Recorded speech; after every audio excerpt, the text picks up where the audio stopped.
Salut les amis, j'espère que vous allez bien et bienvenue une fois de plus sur une nouvelle vidéo.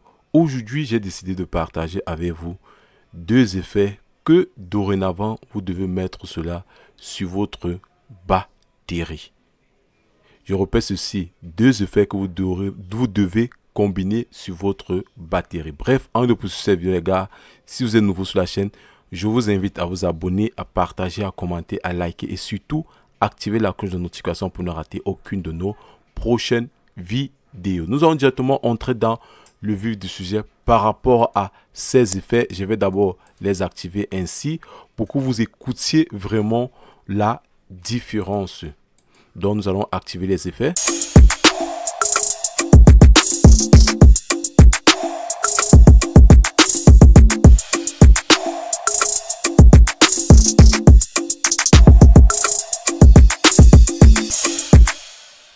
Maintenant, nous allons désactiver les effets.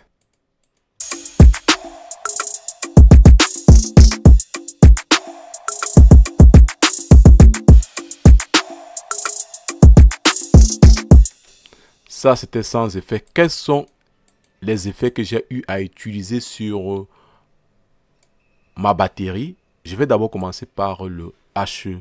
Comme moi particulièrement, sans vous mentir et en toute sincérité, j'avais cet effet depuis longtemps et je ne l'avais vraiment jamais utilisé. Mais lorsque j'ai décidé de voir ce qu'il a vraiment sur le capot, je ne vais pas vous mentir que je n'ai vraiment pas fait grand chose sur cette rythmique.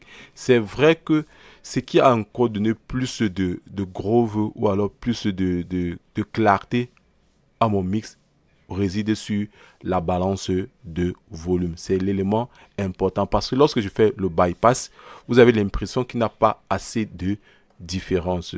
C'est vrai que YouTube va compresser, mais la balance de volume a également été un élément important pour avoir un tel résultat. Mais qu'à ça ne tient en ce qui concerne le HCOM, normalement, il y a des instruments à caractère mono comme le kick, le snare, la basse, les percussions généralement sont utilisées sous forme stéréo. Raison pour laquelle j'ai utilisé le HCOM stéréo. Si je n'avais pas ces éléments percussifs, j'allais utiliser le HCOM en mode mono. C'est très important parce que si j'utilise le HCOM en mode mono, parce qu'il y a les éléments que j'ai eu à panner, dont cette panoramique va être annulée grâce à cet effet, raison pour laquelle j'ai utilisé le HCOM. C'est un petit tips que je suis en train de vous partager. Maintenant, en ce qui concerne vraiment le HCOM, tout compresseur, la différence est que lui, il intègre ce côté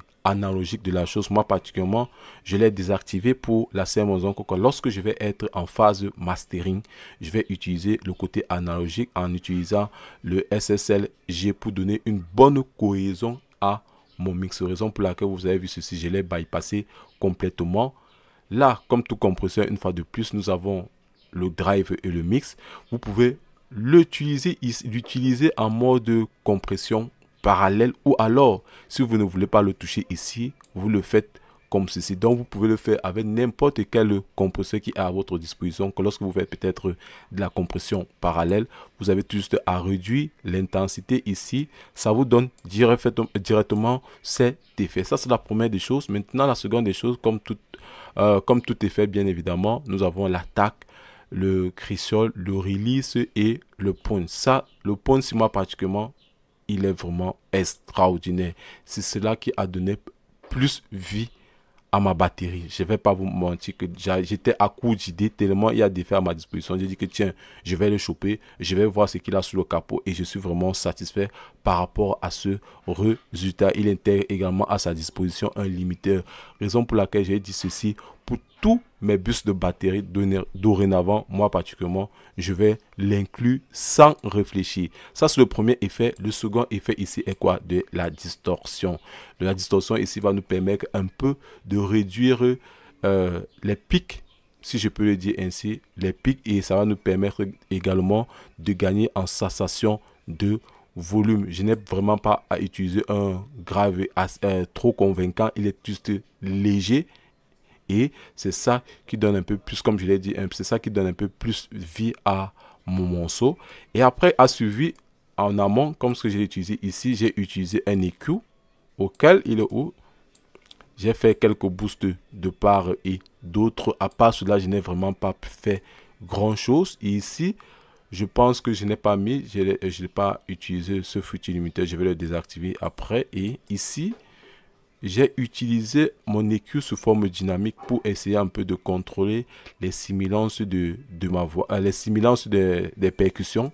Étant donné que c'était un peu trop agressif, je pouvais également utiliser le Soot 2 qui peut également faire le taf, mais moi particulièrement j'ai décidé d'utiliser le Pro Q3 de chez Faflitter. Nous allons faire un avant et après. Comme tout compresseur, si vous voulez vraiment travailler le groove de votre batterie entre guillemets, l'attaque généralement elle n'est pas rapide, c'est le release qui est un peu rapide, bien évidemment en fonction du tempo et en fonction du style de musique que vous êtes en train de travailler. Vous allez gérer cela à votre écoute, mais de façon globale, lorsque vous voulez avoir un son percussif, l'attaque doit être lente, le relâchement vraiment lent. Ça, c'est le conseil que je peux vous donner. Maintenant, vous allez gérer maintenant avec le crisol. Nous allons faire un avant et après avec tous les effets.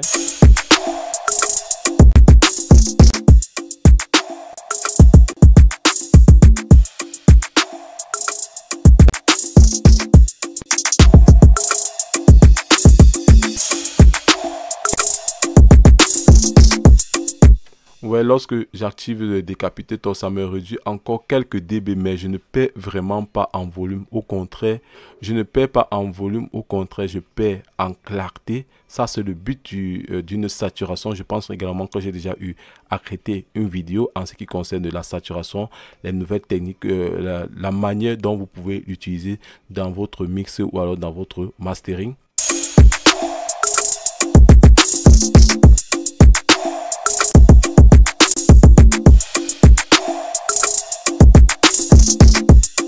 Et je tiens à rappeler que sur mon Busmaster, j'ai juste mis le standard clip et le limiteur. Donc, il n'y a pas de traitement qui suivent.